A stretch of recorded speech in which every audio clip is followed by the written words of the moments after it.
Hello, knowledge seekers. In this episode of 20-Minute Books, we explore Build by Tony Fadell. Fadell, renowned for co-creating the iPod and iPhone, founding Nest, and his influential role at Future Shape, brings his extensive experience to this comprehensive guide. Build is designed as a mentor in a box, aiming to equip readers with crucial business insights that cover a broad spectrum from securing a job to leading as a CEO. This book integrates actionable advice on managing teams, crafting compelling product narratives, and steering successful companies. Fadell offers a valuable resource for anyone lacking direct access to a mentor, but eager to navigate the challenging waters of entrepreneurship. Build is tailor-made for new graduates dreaming of launching their own ventures, CEOs contemplating a fresh start, and creative minds wishing to transform their visions into viable businesses. Tune in to decode the secrets to business mastery as shared by one of Silicon Valley's prominent figures in innovation.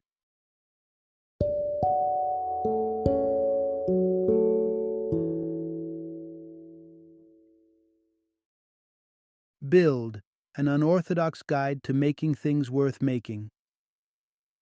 Introduction, turning midnight musings into entrepreneurial success. Imagine this. It's the dead of night, and instead of sleeping, you're staring at the ceiling, gripped by fears about your expanding company or that new product launch.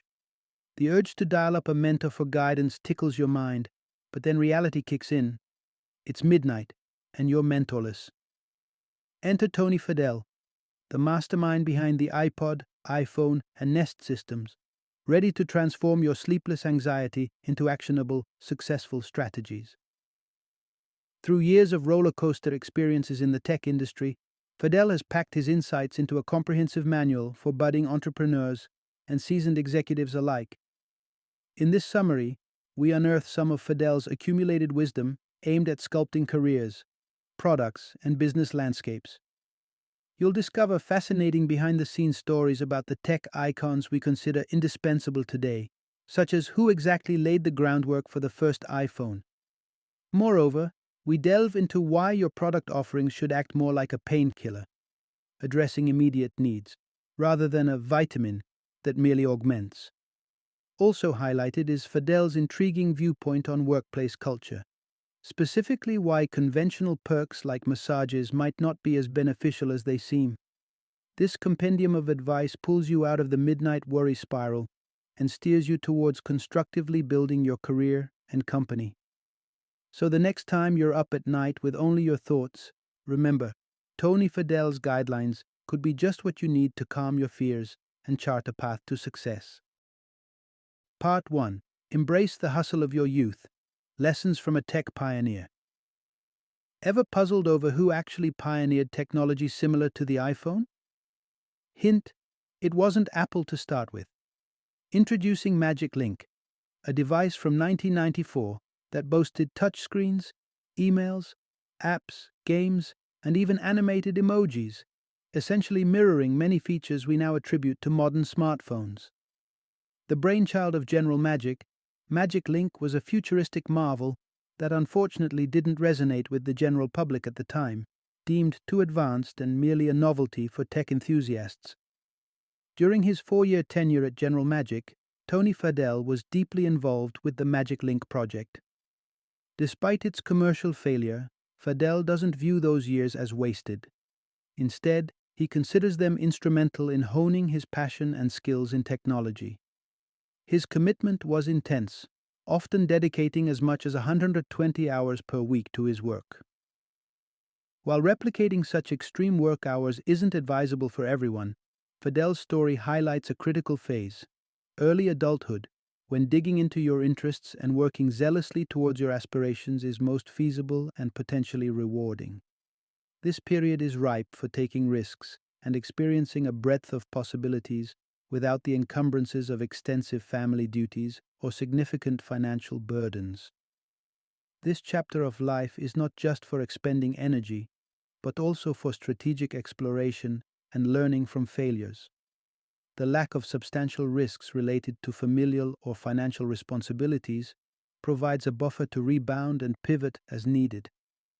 In Fadell's journey, Each challenge navigated at General Magic laid a stronger foundation for his later groundbreaking work on the iPod and iPhone with Apple.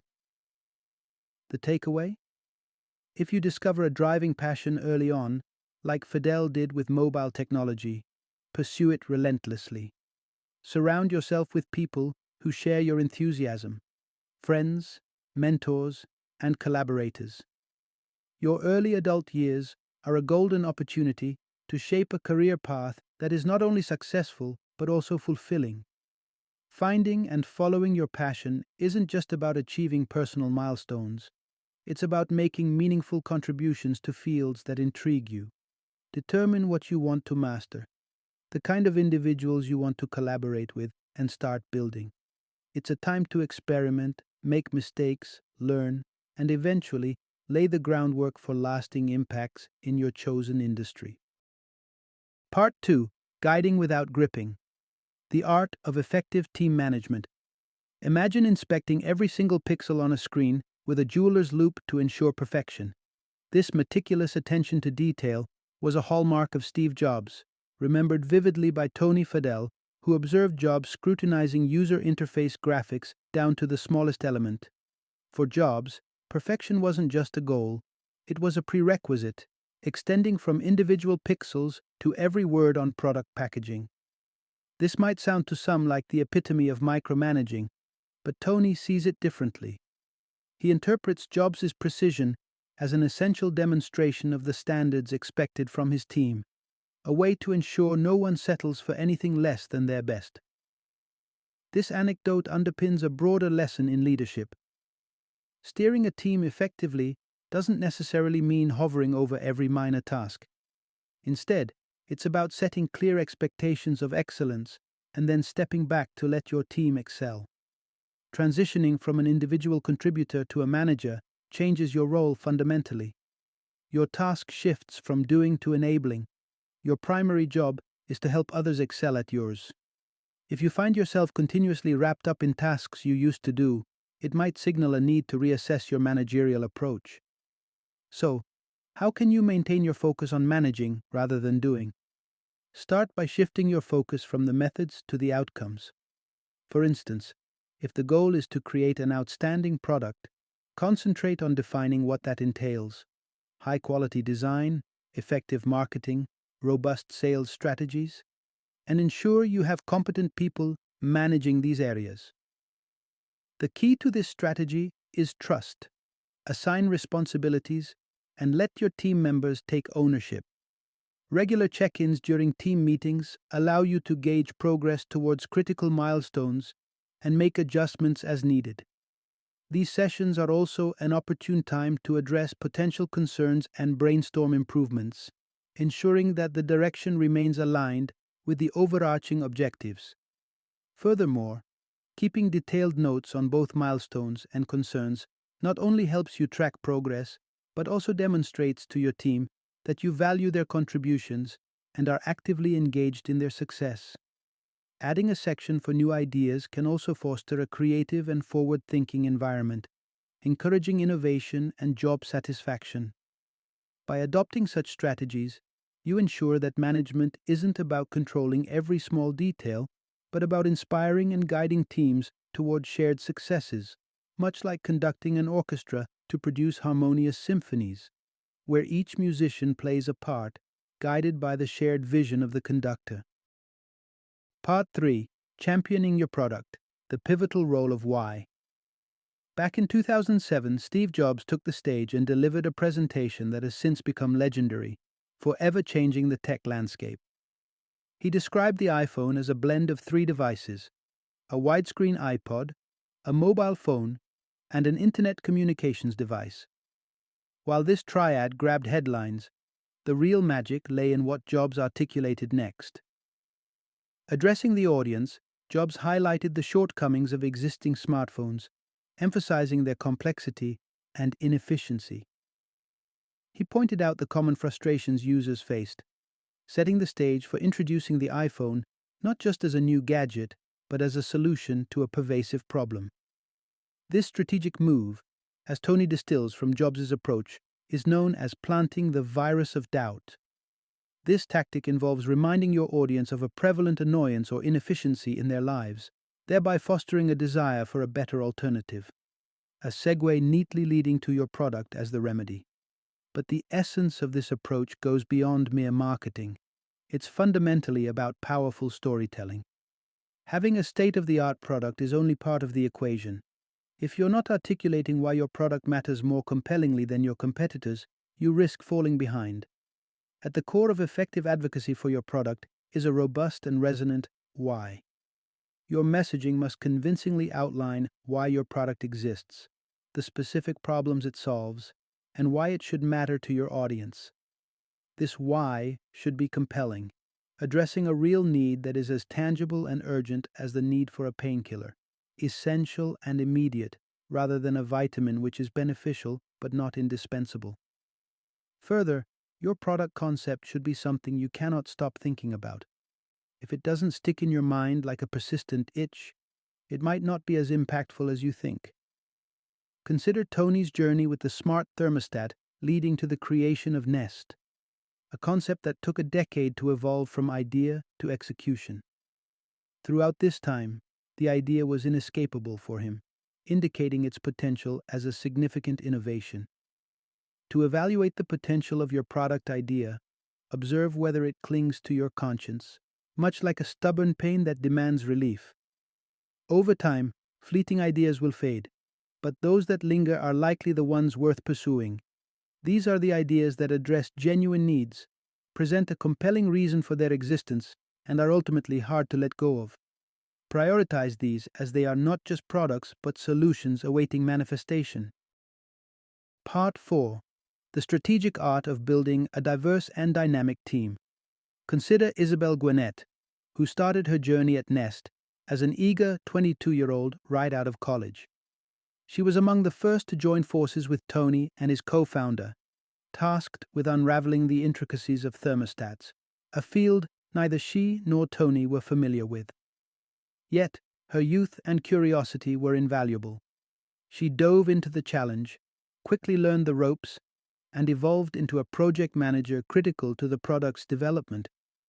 Isabel's story underscores an essential hiring philosophy: the power of a multi-generational workforce.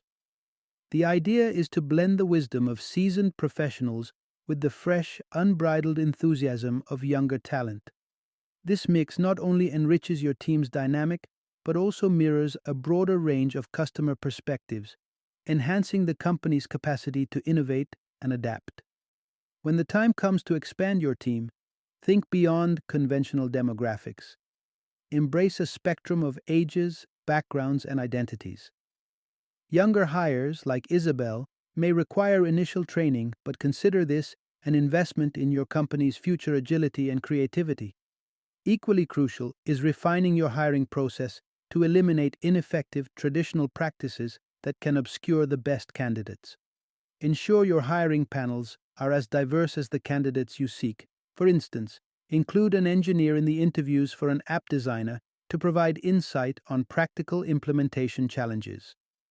At Nest, the hiring philosophy was grounded in a simple yet profound rule: the no jerks policy. This straightforward directive meant that regardless of a candidate's on-paper perfection, traits like arrogance or dismissiveness were deal breakers. Keeping your team jerk-free promotes a healthier, more collaborative workplace.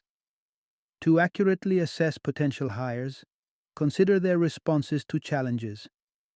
Ask why they left their last job, or how they dealt with difficult situations.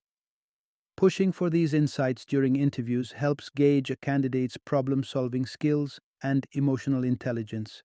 Moreover, simulate real-life problems during the interview process. Engage candidates in solving actual issues your team is facing. This is not just about their technical skills, but also about seeing their thought processes, their creativity, and their ability to collaborate effectively. Remember, when you hire, you're not just filling a position for today. You're potentially equipping your team to tackle unforeseen challenges. You're looking for people who can grow with your company, evolve with its needs, and drive it forward. So, invest in building a team that's as dynamic and diverse as the future you aim to create. Part 5. Leading from the Top. The indispensable role of a CEO in driving excellence. You've ascended to the peak of the corporate hierarchy and earned the title of CEO. This role isn't just about overseeing operations and maintaining board relations. It's about embodying the drive and determination that define your company's ethos.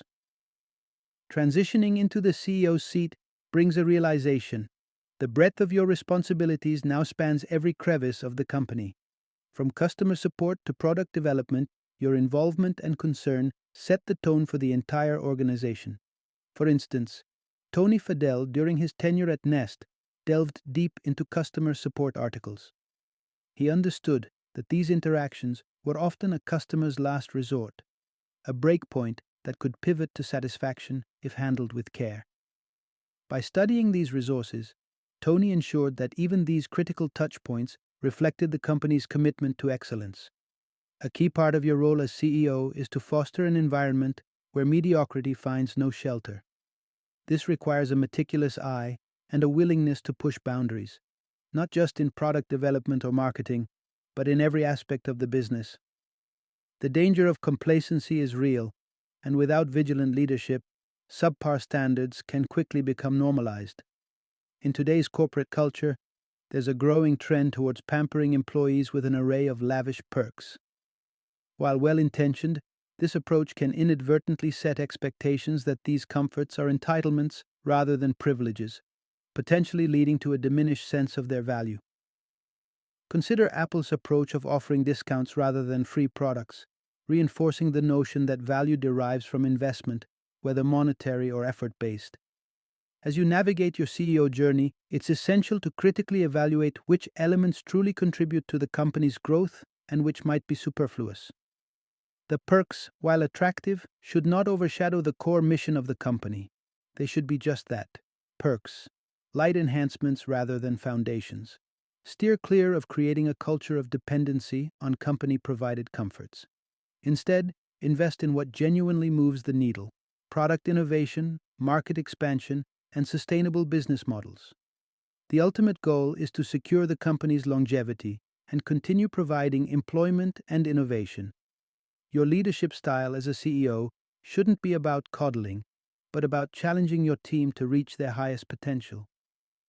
Drive your company forward with a vision that demands excellence, and watch as that ethos permeates every facet of your organization, from the smallest customer support detail to the grandest product launch. Remember, the mission is the cake. Everything else is just icing. Final summary. Whether you're just embarking on your career journey or steering a company as its CEO, the path to success is paved with dedication, strategic acumen, and a relentless pursuit of excellence. For those in the early stages of their careers, the most valuable strategy is to immerse yourself fully in environments where learning is continual, and every task is an opportunity to grow. Seek roles that fuel your passion and allow you to invest deeply in your field of interest. This approach not only builds expertise rapidly, but also sets a solid foundation for future ventures. Moving up the ladder to a management position shifts the focus slightly. Here, the challenge lies in crafting an environment where your team can thrive and deliver on the goals you've set. This requires a delicate balance, providing guidance and inspiration without micromanaging. A manager's success is measured not by personal output, but by the achievements of their team, reflecting the manager's ability to lead effectively and cultivate talent. At the zenith of this journey is the CEO role, where the responsibilities are as broad as they are deep. A CEO must embody the company's core values and vision, ensuring that every segment of the organization aligns with these principles. The task is to not only safeguard the present, but also boldly navigate the future, fostering a culture where innovation is encouraged and mediocrity is non-existent. It's about making everyone within the company feel integral to its mission, thereby driving collective and sustained effort towards shared successes. Across these varied roles, the common thread is the commitment to not just meet, but exceed expectations, continually pushing the boundaries of what's possible. Regardless of where you stand on the career spectrum, embracing these principles ensures that your contributions will leave a lasting impact, driving both personal and organizational advancements.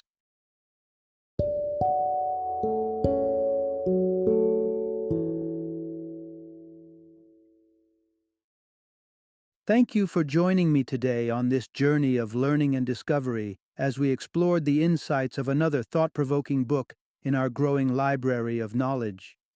If you've enjoyed our time together, please take a moment to follow our podcast, give us a 5-star rating, and share 20-minute books with other knowledge seekers. Your support truly means a lot. Don't forget to join me again in the next episode, where we will delve into another enriching book. Until then, happy reading and happy listening.